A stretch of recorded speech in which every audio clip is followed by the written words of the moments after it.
নববর্ষ কোনো একটা দলের বা কোনো একটা গোত্রের নয়। নববর্ষ হলো বাঙালি একটা সংস্কৃতি। আমরা নববর্ষ সম্পর্কে অনেকে এটার ইতিহাস পড়ি না, সে কারণে আমরা এটা বিকৃতকরণ করতে থাকি।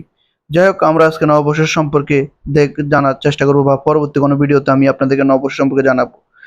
সম্রাট আকবর যখন এই নববর্ষের বাংলা আসন চালু করেন, তখন থেকে কিন্তু হালখাতা নামে একটা হিসাব নিকাশ চালু হয়। কারণ সারা বছরের খাজনা দেওয়ার পরে যখন আবার নতুন বছর আসে, তখনই কিন্তু সেই হালখাতা শুরু হয়। তো আমি কিন্তু মেলায় যাই না। তো এবার প্রথম আমি ফার্স্ট মেলার মধ্যে গেলাম, এবং মেলার মধ্যে গিয়ে মোটামুটি মরুভূমির মতনই দেখলাম। কারণ মানুষ নেই যেহেতু, একটু মরুভূমি টাইপেরও দেখা যায়।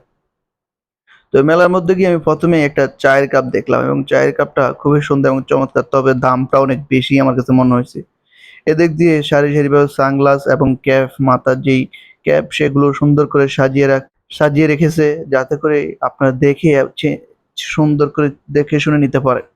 তো অনেকে আবার দেখা হয়ে গেছে আমার ছোট ভাই ব্রাদারদের সাথে, তাদের সাথে আমি মেলায় গিয়ে দেখা হয়ে গেল, এবং তারাও আমার সাথে একটু দুষ্টামি টাইপের কথা বলল, মজা করলো, এবং তারা চলে গেল তাদের গন্তব্য। তো আমি চলে আসলাম। এই যে দেখুন, আমি যে মরুভূমির কথা বললাম, মেলার কি অবস্থা! মেলা খুবই, মানে তেমন একটা মানুষ নেই বললেই চলে, মানে মরুভূমি। যাই হোক, এই দিক দিয়ে কিন্তু স্মোক বিস্কিট এরকম একটা লেখা আছে।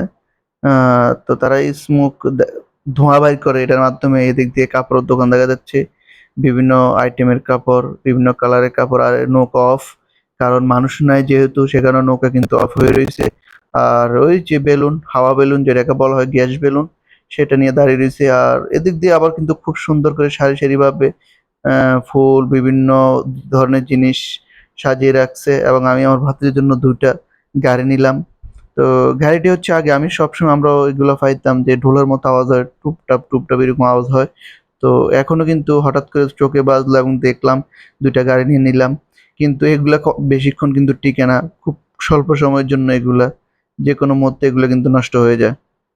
তো এখানে আরো বহু ধরনের এবং বিভিন্ন ধরনের জিনিস রয়েছে। তো আমি যেহেতু খুব কম সময়ের জন্য গেছি, তো একটু ঘুরে আপনাদেরকে দেখালাম, আমিও দেখলাম। তো মোটামুটি ভালো, তবে আরো যদি বেশ কিছু দোকান থাকতে হয়তো আরো মানুষের ভিড় জমতো। মানে অনেক কিছু মিসিং রয়েছে। তো যাই হোক, লাস্ট মুহূর্তে আমরা গেলাম একটি সম্রাট শাহী ফানের দোকানে। সেখানে ফানের বিভিন্ন মসল্লা রয়েছে, এবং অনেক আইটেম। কয়টা আইটেমের কথা আমরা আপনাকে বলবো। অনেক আইটেম পানের মসলা। তবে আমি কখনো পানের মসলা মানে তেমন খাই নাই। একবার খেয়ে আমার যে অবস্থা হয়েছিল, প্রায় বমি করে দিছি আমি। তো এই হচ্ছে আমাদের বর্তমান মেলার অবস্থা। তো কেমন হয়েছে জানি না। তবে আপনাদের সামনে তুলে ধরার জন্য চেষ্টা করছি। অবশ্যই আশা করি ভালো কিছু হয়েছে। ইনশাআল্লাহ দেখা হবে পরবর্তী অন্য কোনো ভিডিওতে। সবাই ভালো থাকবেন। আসসালামু আলাইকুম।